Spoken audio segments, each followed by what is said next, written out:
Ladies and gentlemen, welcome to the Real Estate Talk Show. Powered by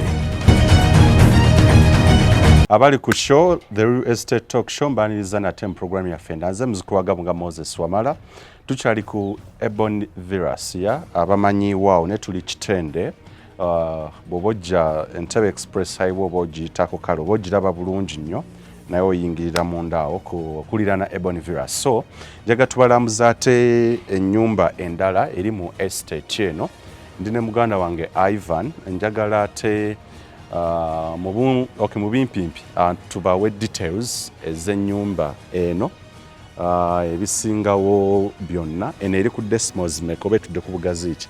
Naye eri ku decimal 25. Okay. Yo naye yo kwawukanako n'eri eno erina ebisenge 6. Okay. Ne bedroom bathroom 7. So eri gye twasookako luli eri mushe yasooka yesinga obunene naye ng'eriraanye eri erinaanye eno ya bisenge 6 bathroom 7. Okay. Details endala ze ziriwa naye kuba ki ekya security kyonna kirabye ne estate security eri okay. Security yo tojo terina buzibu. N'ennyumba nayo yaggwa buli kimu era nayo oleeta bulesi bintu ng'oyingira era n'ebbeeyi zaawukanamu. Abantu walwadde bantegeeza ku kya title ready weeri title ziri ready. Omuntu bw'ajja n'alambula n'asiima ekiddako kiba kyakuteeseganya miwendo private mayoland. Yes. Otumala okuteeseganya nga muwa details ng'agenda ng'akebera ng'akola search. Okay. Bw'amala okukola search then ekiddako eba payment. Okay. Installments watugambye ozikiriza ekisinziira sobola kugamba ennyumba bwete ogenda kuleeta miliyoni 5 ndeeteko miliyoni 10 oba 5 eza miliyoni 10 weeziri. Okay. Installments zoyinza osasula n'esiku eno naye nga siku zino. Okay. nazo tujja kuzibalaga. Abali ku Uganda Inchap the property or the real estate talk show etekawamba naffe aba Brand Property Services Uganda Limited ne CEO yennyini njagala otuyingire mpola mpola otulambuze munda ozongamba nti omuntu beeye ye musalako otandikira mu bukadde 5 oli bw'aba ayagala ennyumba nga ewedde mu kuzimbibwa. Yo teri ku Entebbe road omuntu ayinza okulowooza ayagala ennyumba ya bukadde 5 ajje ku Entebbe road. Naye asobola ogifuna munda nnyo. Kasanje Okay. n'akawuka eyo. Okay. Naye nga si kitendewa. Musinzira ku ky'okubeera nga muzimba ennyumba zineeno biki bye muconsidering okulaba nti bisuutinga oba bituukirira oba bituukagana n'omutindo saako n'ebirooto by'omuntu? Buli kimu manye kati buli bw'otambulako obwongo bukola ki? Yes. Omanya n'abantu ekintu kye baagala. Nogamba kati kirasi bweti yagala ekintu bwekiti. Kirasi bweti yagala kintu bwekiti. So tulinamu ne beemupya abamu betukwatagana nabo agamba nze njagala kwa tosobola kubeerayo mupi ng'osula mu nnyumba ya 2 bedroom. Endowoozayo tejja kwawukanamu nabali aba bulijjo ng'oba olina okuba wanjawulo kubanga olowooleza abantu olina okusula awantu nga wali cool so that olowooze bulungi abantu bw'ogenda bakolera ki. So mulimu kirasi nti eno kirasi muntu bw'ati zonna kirasi weeziri era tujja zibalaga. Okay. So eno musinzira ku bintu bingi okumanya kirasi y'omuntu because this is now modern class omuntu ali modern akozeemu ssente. Eno yabbanga ki emazeewo bbanga ki? Eno ya mwaka gumu. Eri mwaka gumu. Okay. Tetukubirira nti ate weeks 2 ate mwezi gumu. Ennyumba tugiwa time ne tugikola biseera byayo bituufu buli kimu n'olaba nti kiri perfect. Okay. Okudda ku kya class waliwo abantu abagala ebintu ebyenjawulo simanyi what you go through and how long it takes you to reach that class okugamba nti we want to target the modern class bweriba ttaala bweba switch bwe kiba kino era tulondamu mulimu UK Yes. Mulimu India naye abasinga baagala nnyo UK. Okay. China naye mulimu omulungi. Kuba nti omulungi era olina munona China. Ate naffe era ebintu tugenda ne tulondamu ebirungi. Kyenakwagadeko nti mu Brand Property Services wandaze ttiimu ya Quality Assurance. Ennyumba bwe mumala ogizimba olina ttiimu ejja neekakasa nti kiri ku quality omutindo. Era nga bw'onaakuba pulaani. Omuntu bw'okuba pulaani togenda bugenzi ng'okuba olina pulaani yo ogenda ozimba. Era olina omitendera gy'oyitamu. Pulaani eyo ne bagamba gundi ya gavumenti neganya nti buli kimu kiri perfect. So oli n'atandika okuzimba. Naye naawe bw'omala okuzimba ekyansanyusiza nti olina ttiimu yejja buli kimu neeraba nti ettaala lyeryo, expense yeyo, cost yeyo, budget yeyo. Okay, batulaba ku mukutu njagala tetugende ddala munda ebisenge 6, bathrooms 7. Yes, tulabe sitting, dining, ne kitchen. Tugenda biwalaga byonna. Okay, master bedroom n'ebirala byonna. So gwayagala ennyumba ey'ekirooto kyo nga mu kalango mwotera okiwulya tutuukiriza birooto kati njagala tugyerera ku ground olabe ebirooto bye twagala okutuukiriza gye muli. Naawe ayina akakadde akamu, you can have a plot of land somewhere on agreement. Naawe ayagala okujja ku Entebbe Road okutandika ddala ku bukadde 5 bwe twabategeeza ku Kitende Ssekiwunga phase 2 plot weziri 5 ku 10, 10 ku 10. Yabeera Entebbe Road. Yes, 25 naye afuna ekyapa 10 ku 5. Enakawuka. Okay. By the way, kyongenderako mu details around Entebbe Road. Plots ki oba bitundu ki byolaba by'oyinza okugamba omuntu apart from Kitende 55M oyinza omugamba wa walala 25 Nakawuka. Okay. Nakawuka. Ne Wamala. Okay. Kawuku Wamala. Naye nga nazo Wamala ziri 45. So omuntu tasuubira okujja ku Entebbe Road anoonyeko plot ya bukadde 10. Ayinza okufuna Nakawuka 5 ku 5 naye nga ndaga. Okay. So kisinzira wayagala naye nga mu Entebbe Road alina okubeera nga ne ssente era n'oluguudo oluwuli. Ssente zirina okubeera nga ziweramuuko.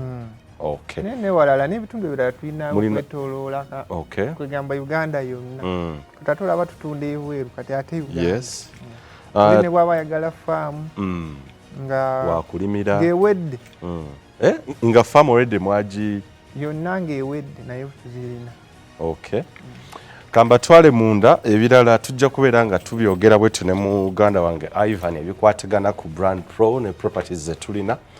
Follow us tulabe ate ekiri munda mweno ennyumba. Oh my God, guess what we found inside? Of course, kyotuusizaako amaaso mu nnyumba eno, this spacious sitting room, dining plus the kitchen. Rooms nga zibulungi ate era zeezo zojja okwegazaanyizaamu. Omutindo gwe baayolesa saako n'okukozesa okukola finishing oba interior design ey'ennyumba eno ddala kituufu yeetaaga okubeera nga nayo yekennenyezebwa. Amataala agaakozesebwa quality era omukulu antegeeza nti UK, USA saako ne China omutonotono bye byateekebwa mu kitchen, sitting room, dining saako n'ennyumba eno okubeera nga bagituusa wano weeri. Kitchen cabinet omutindo gwennyini buli mukyala oba buli omufumbi lyandyetaaze. Spacious saako ne quality ate era ne range ezaakozesebwa inside oba munda mwennyini ziblendinga bulungi nnyo ne tiles saako ne painting oba langi eyasiigibwa. Kwegamba temuli nsobi mu kubeera nga basiiga langi. Ensonga lwaki nkutegeeza nti interior design eyamukola he deserves credit. It's quality, vintage, beyond imitation, saako duplication. Ddala kituufu byebyo ebirungi bye twetaaga ffenna mu nsi bye tukolerera. Era nga bw'ogoberera oba nga bw'olaba ebifaananyi ebyo, kitchen ddala kituufu eri spacious ate era ne lighting plus the natural light that comes from out ddala kituufu. You can't complain and say you're bribed or you've been stolen. No, not really. It's quality. Ebirala byojja okubeera nga ate osanga mu nnyumba eno ebyenjawulo gwe agenda okubeera nga ogitwala twakutegekedde of course kitchen eriraanye master bedroom. Teweetaaga kubeera nga okkirira wansi oba struggling ate oyambuke okkirira amadaala just for breakfast. Not really. You're not going to find that here. Saako ne intercom twataddemu intercom telephones, yeah, of which nga bw'oziraba butereevu nnyo you can easily communicate with your family ng'oli munda mwennyini in case you want coffee or anything. Yes, twakuteereddemu buli kimu nga bw'okyetaaga. Intercom in brief zezo essimu zosobola okuwuliziganya n'abali munda nga teweetaaze kubeera ng'okozesa airtime or what. So zikola munda ate era ziri already connected very well. Weetaaga bwetazikuleeta bya mu nju gwe nga oyingira. Geega amatiribona ge twogerako, very spacious rooms, the lighting oba amataala ge twakozesezza agali just enough, not these ones which are shouting ate ne gye tugajje nga ga mutindo. Switches buli kimu kya mutindo era ekivudde mu ddala kituufu mu nsi ezeesigika ezirina quality oba omutindo. Ekirala ekyenjawulo twakuteereddewo balcon gwagenda okubeera ng'okozesa oba weetaaga ennyumba eno ku master bedroom. Yes, ojja kubeera nga you can literally view everything outside your neighborhood saako ne Entebbe express plus the surroundings. Yeah, ojja kubeera ng'olaba the view, the breeze, just okubeera ng'ofuna akawewo wako nga kakufuuwako, no noise, no what. It's seriously quality that you need to actually have attention to or to pay attention to when you come into this house. Here your kitchen nga bwembalaze ya master bedroom, you can easily prepare your coffee or your breakfast from here. You don't need to stress yourself going down, taking the stairs. No, not really. You don't need to stress a lot. So bye bino ebintu bye tuba tussako mu real estate talk show era geega amatiribona quality omutindo ebyakozesebwa okuviira ddala ku tiles. They were exported from different countries actually, ebintu ebyenjawulo, UK, USA, Italy, saako ne China, okubeera nga tukutuusaako ekintu ekyenjawulo ekitagenda kubeera nga ocomplaininga ate ogambe nti this was missing. Bw'oyingira mu nnyumba eno literally there is nothing missing. Buli kimu kyojja okwetaaga mu ekiri. Bathroom 7, bedrooms 6 ate nga ziri spacious. Buli kimu kiri spacious okutandikira ku bedrooms, the bathrooms, wardrobes. Oh my god, menye kindeke ki wardrobes ali mu master bedroom. Osobola okubeera nga you can literally enjoy. Osobola okusala n'oga nti osobola okukozesa ekuli okumpi oba n'ogenda mu wardrobe already eri distant oba eyawuddeko katono nga woosula, of which nakyo kijja kubeera nga kikukolera furnishing oba finishing. Ojja kubeera nga you enjoy literally with your eyes. Yes, kyetwakuteereddemu. Kala tezireekana, langi tezireekana, buli kimu kikwatagana bulungi. Combination, yeah? Tewali kugamba nti you're going to be freezing, you're going to be having a problem with your eyes okusinziira ku interior designing eyakozeseddwa. No, jacuzzi mweri, water heater inside na buli kimu kyeweetaaga amatiribona ng'era bamanyi eby'omulembe bw'ojjera okubeera ng'obisanga mu nnyumba eno. For the security, CCTV cameras are already installed. Na buli kimu menyeki ample parking. By the way, ne parking eri spacious bulungi nnyo egendamu emmotoka esukka 20 oba ne 10 plus. Yeah, balcon, yeah, master bedroom. You can literally view everything nga bw'okya your neighborhood. So it is a must have. You can enjoy this. Era ojja kukwatagana ba Brand Pro Property Services Uganda Limited okubeera nga muwuliziganya okumanya the pricing saako na buli kimu okutegeera everything nga bw'ojja okubeera ng'okifuna. Nze muzzukulu wa Gabo nga Moses Wamala, eno ye Real Estate Talk Show of course tukutuusaako ebyonna byeweetaaga okumanya ebigwa mu kkowe erya real estate mu bufunzo obw'ekitalo ya ojja kubeera nga ofuna ennyumba eyo zennyini eziwedde okuzimbibwa fully furnished n'ezo zojja okubeera nga oleeta bulesi bintu byo ng'oyingiramu ennyumba eziwedde okuzimbibwa nga weetaaga okuleeta bintu byo family yo na everything poloti weetaaga menye kindekeki ojja kubeera ng'obifuna naffe oba n'aba Brand Pro Property Services Uganda Limited. For now, it's a goodbye from this side.